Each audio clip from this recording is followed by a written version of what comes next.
오늘 사도신경 7번째 시간입니다. 사도신경은 세 부분으로 나누어져 있어서 첫 번째 부분은 성부 하나님에 대한 신앙 고백이고, 두 번째 부분은 성자 하나님에 대한 신앙 고백, 세 번째는 성령 하나님에 대한 신앙 고백이라 말씀을 드렸습니다. 오늘 7번째 시간으로 두 번째 성자 예수님에 대한 신앙 고백의 세 번째입니다. 성령으로 잉태하사 동정녀 마리아에게 나시고 라는 부분에 대해서 살펴보겠습니다. 사도신경 설교에서 매번 강조하지만 이 사도신경이 교회에서 협의되어지고 만들어진 이유가 무엇인가를 생각을 하셔야 됩니다. 배경에 대한 이해가 없이 보게 되면은 다른 방향으로 우리가 해석할 가능성이 많아지기 때문입니다. 사도신경이 만들어지게 된 것은 그 당시 수백 년 동안 유대교와 기독교 안에서 가장 많이 교인들을 힘들게 했던 부분들, 즉 영지주의자들에 대한 반박에서 나온 것입니다. 영지주의에 대해서는 지난번 설교에 보면 5가지 기본 원리들이 있습니다만, 가장 간단하게 말씀을 드리면은 모든 물질은 악하며 물질이 아닌 영의 세계만 선하다라고 주장하는 사람들입니다. 이러한 부분들이 오늘날 교회 안에도 들어와서 성령 운동하면은 선하고, 세상에서 일하는 것, 교회 밖에서 행동하는 것을 악하다고 생각하는 그러한 잘못된 이분법적 사고방식이 많습니다. 심하게 말하면 교회 안은 거룩하고 교회 밖은 악하다, 세상은 악하다고 얘기하는 것은 이단적 사고방식입니다. 영지주의적인 것입니다. 하나님은 어느 곳에나 계시고 교회 안이든 교회 밖이든 또한 어떤 민족 어느 곳에서든지 예수 그리스도는 주이시고 성삼위 하나님이 우리의 창조주이며 구원자임을 고백하게 되어집니다.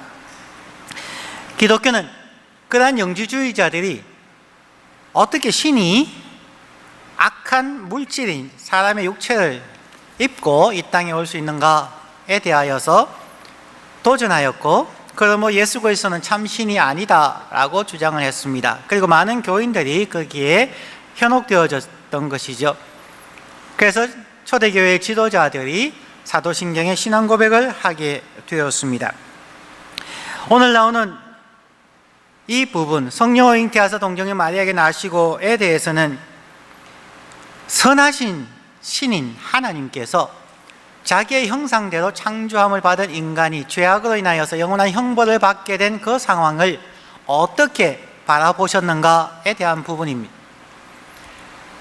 자기의 형상대로 창조함을 받은 인간을 어떻게 사랑하시고 인도해 가실 것인가에 대한 하나님의 사랑과 리더십에 대한 부분이라 할 수 있겠습니다. 잠시 우리는 참된 리더십과 사랑에 대해서 한번 생각해 보므로 오늘 본문을 시작해 보겠습니다.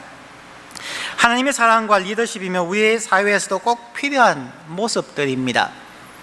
이러한 부분들 보면은 우리 개인의 마음의 갈등들, 가정의 어려운 일들, 사회적인 어려운 일들이 어디에서 나오는가를 우리가 생각해 볼 수 있을 것입니다. 우선 미국의 남북전쟁으로 한번 돌아가 보겠습니다. 비인간적인 흑인 노예 제도를 철폐하기 위해서, 그리고 인간 스스로의 존엄성을 지키기 위해서 치러진 미국의 남북전쟁 때의 일입니다. 그 중에서 남북군이 가장 치열하게 싸웠던 전쟁터가 바로 게티스버그입니다. 게티스버그 전투에서는 3일 동안에 무려 5만 1000명이 사상자가 발생할 만큼 처절하고 치열한 전투였지만 결국 북군이 승리함으로 남북전쟁을 승리하게 됩니다. 노예 해방을 하게 되었지요. 그런데 그 전투에 앞서서 북군의 총사령관이었던 조지 미드 장군은 심각한 고민을 할 수밖에 없었습니다. 북군에게는 승리를 위해 꼭 필요한 게티스버그 전투였지만 수만 명의 군사들이 죽거나 중상을 당해야 한다는 것을 그는 분명히 알고 있었습니다. 만약에 전투에서 패배할 경우에 남북전쟁 전체의 패배로 이어질 수 있기 때문에 그는 갈등했습니다. 그러한 조지 미드 장군에게 에브라함 링컨 대통령이 공격 명령과 함께 한 통의 편지를 보냈습니다. 편지의 내용은 이러합니다. 존경하는 조지 미드 장군, 이 작전이 성공한다면 그것은 모두 당신의 공로입니다. 그러나 만일 실패한다면 그 책임은 모두 나에게 있습니다. 만일 작전이 실패한다면 장군은 대통령의 명령이었다고 말하십시오. 그리고 이 편지를 모두에게 공개하십시오. 리더는 영감적 동기부여를 일으켜야 하고 또한 상대를 배려해야 하고 미래의 비전도 함께 제시할 수 있어야 합니다. 하지만 그 모든 것 앞에 존경받는 리더가 되려면 공로는 아랫사람에게 돌리고 실패는 본인이 책임질 줄 아는 태도입니다. 오늘날 우리 사회의 가장 큰 문제가 여기에서 나오는 것이죠. 가정에서 어떤 일이 있으면 누가 가장일까요? 자기가 잘못했든 하지 않든 그것이 자기의 결정 실수이고 자기 탓이라고 책임을 자기에게 돌릴 수 있는 사람이 가장입니다.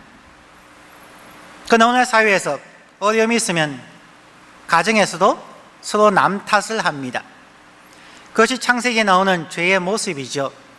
선하게 알게 하는 나무의 실과를 따먹고 난 후에 그들은 하나님을 피해서 숨었고 하나님이 부르셨을 때에 그리고 그 이유를 물었을 때에 아담은 하와 탓을, 하와는 뱀 탓을 하고 수치심 속에 살아갑니다. 그것이 죄의 모습입니다.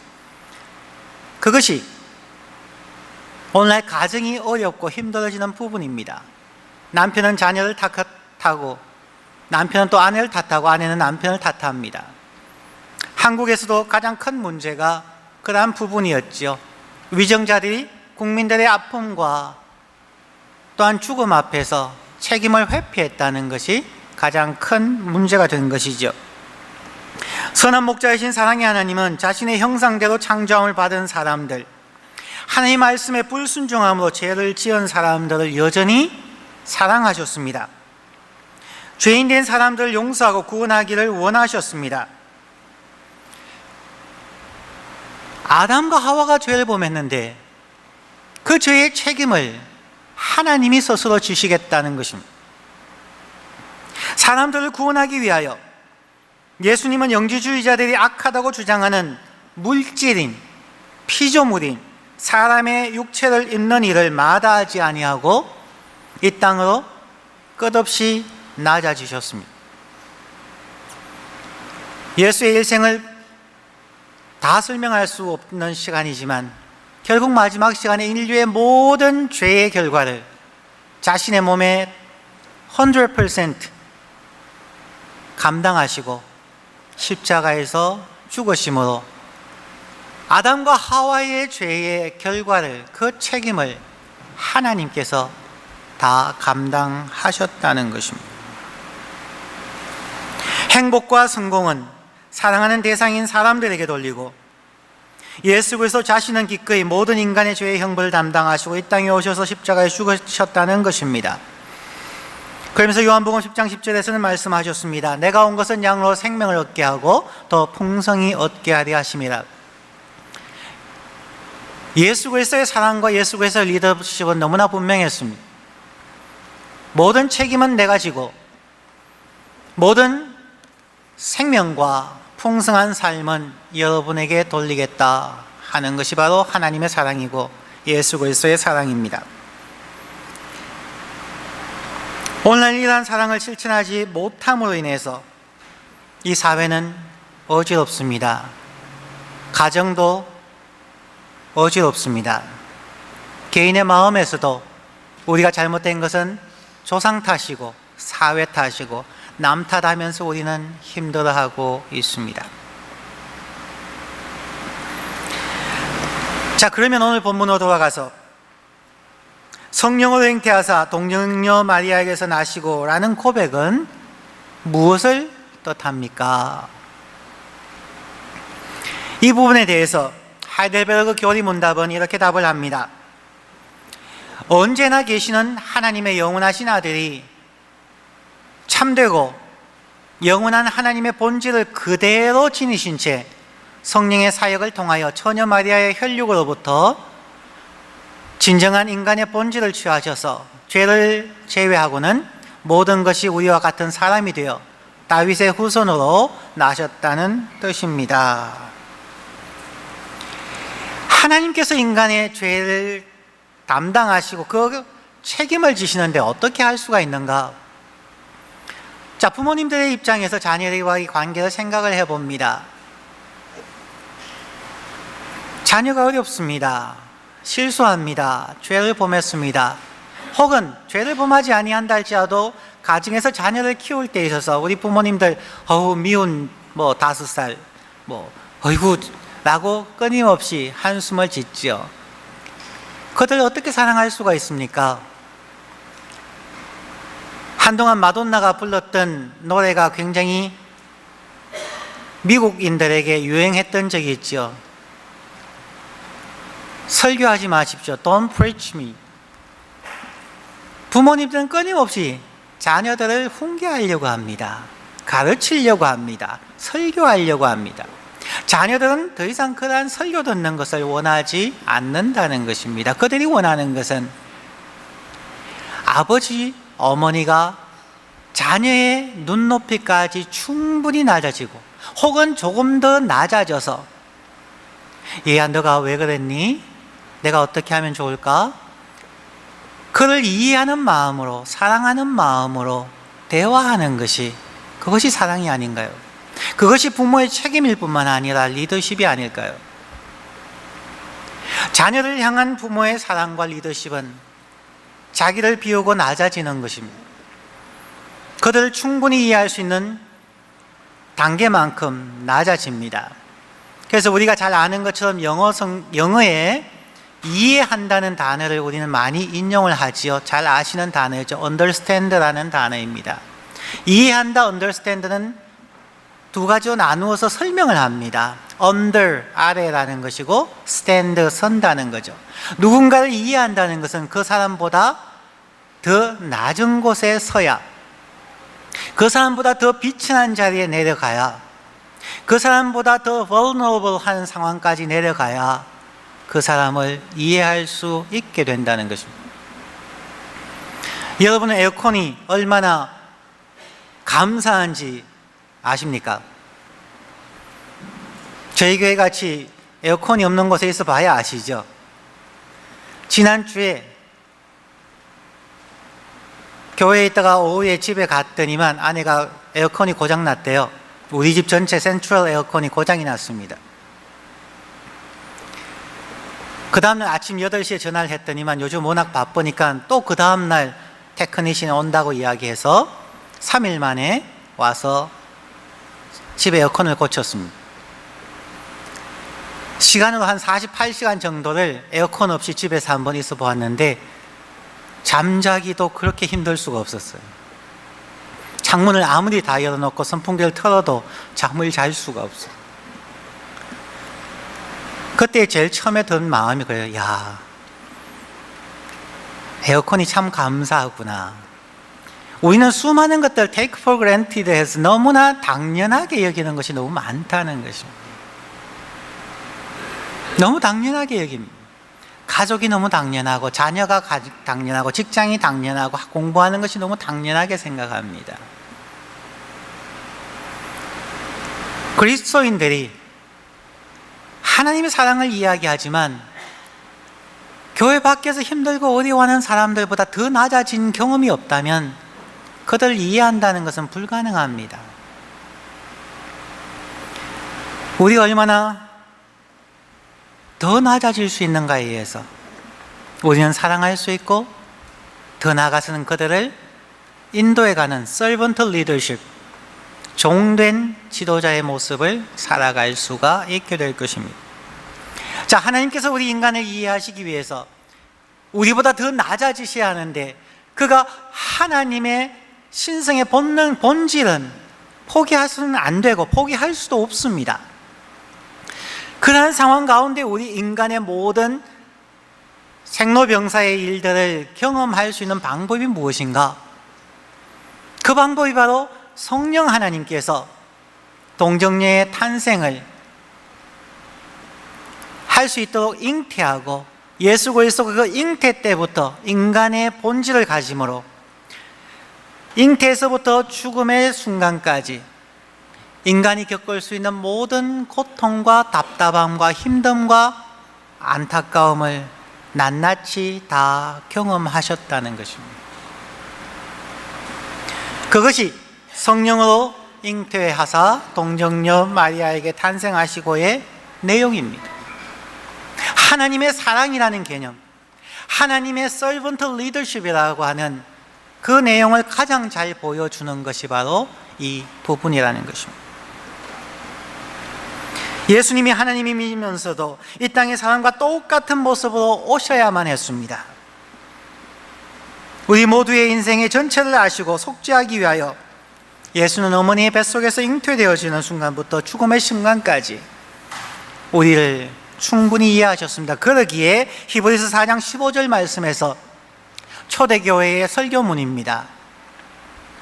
히브리서 4장 15절, 우리에게 있는 대제사장은 우리의 연약함을 동정하지 못하실 리가 아니요 모든 일에 우리와 똑같이 시험을 받으시니로되 죄는 없으시니라. 인간의 잉태부터 죽음까지 인간의 모든 상황을 경험하심으로 온전한 인간이 되셨던 예수님께서 그러나 그 모든 과정을 살아가시면서도 죄는 없으신 온전한 신의 모습을 보여주심으로 예수 그리스도만이 이 땅의 구원자이며 지금도 하나님의 보좌 우편에서 저와 여러분을 위하여서 중보하시고 우리를 도우시고 계신다는 것입니다. 예수님은 그 모든 것을 경험해 보셨기에 우리를 질책하지 않으십니다. 예수님은 그 모든 고통을 겪어보셨기에 우리를 업신여기지 아니하십니다. 그러기에 예수 그리스도는 우리의 있는 모습 그대로 받으시고 인정하신다고 말씀합니다. 예수 그리스도는 우리의 모든 행복과 공로는 우리 인간에게 돌리시고 모든 책임은 예수 그리스도께서 감당하셨습니다. 어제도 청년들과 성경 공부를 하면서 그런 얘기를 했습니다. 청년들과 상담을 하다 보면은 엄청나게 고통받은 자들이 많이 있습니다. 가장 심각한 것은 셀프 에스팀이 낮다는 것입니다. 내가 안 된다는 그런 생각들입니다. 이번 주간에도 몇 명을 상담하면서 그랬습니다. 우리가 잘 아는 굿윌 헌팅에 나오는 유명한 대사지요.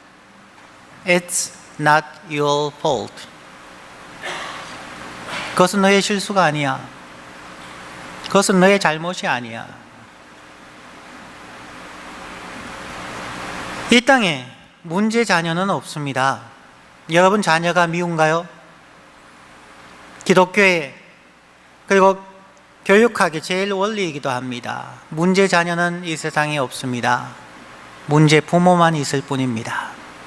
문제 학생은 없습니다. 문제 교사들이 있을 뿐입니다. 문제 그리스도인은 없습니다. 문제 목회자가 있을 뿐입니다. 부모와 교사와 목사님들이 남 탓을 하면서 가정이 무너졌고 학교가 무너졌고 교회가 무너져 버렸습니다. It's not your fault. 그것은 너의 잘못이 아니야. 심지어 하나님의 말씀에 불순종한 아담과 하와를 향하여서도 아마 하나님께서 그렇게 말씀하셨을 것이라 저는 생각합니다.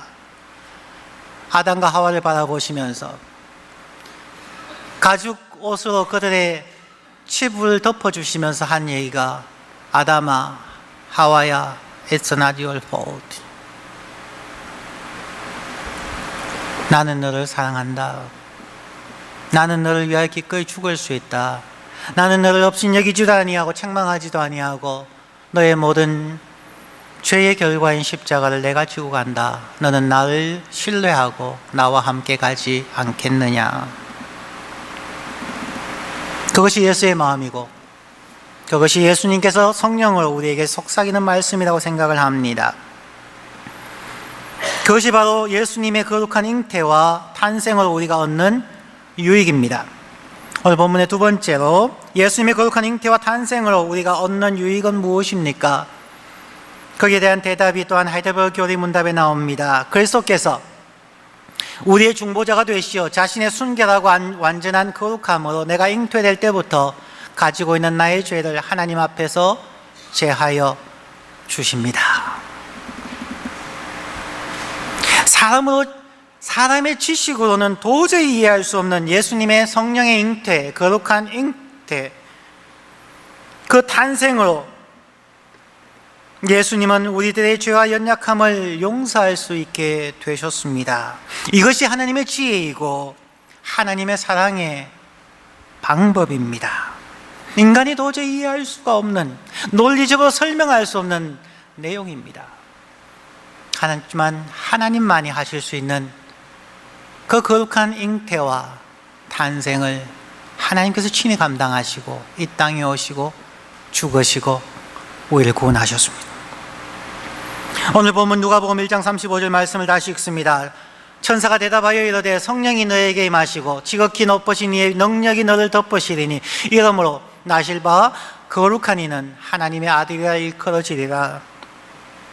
마리아는 하나님을 철저하게 신뢰함으로 사람들에게 손가락 받을 가능성이 매우 높은 그 동정녀 잉태를 겸손하게 받아들이면서 천사에게 말했습니다. 주의 여종이오니 말씀대로 내게 이루어지이다. 하나님의 신비로운 뜻이, 하나님의 놀라운 사랑과 리더십이 마리아의 온전한 순종을 통하여 현실화되었습니다.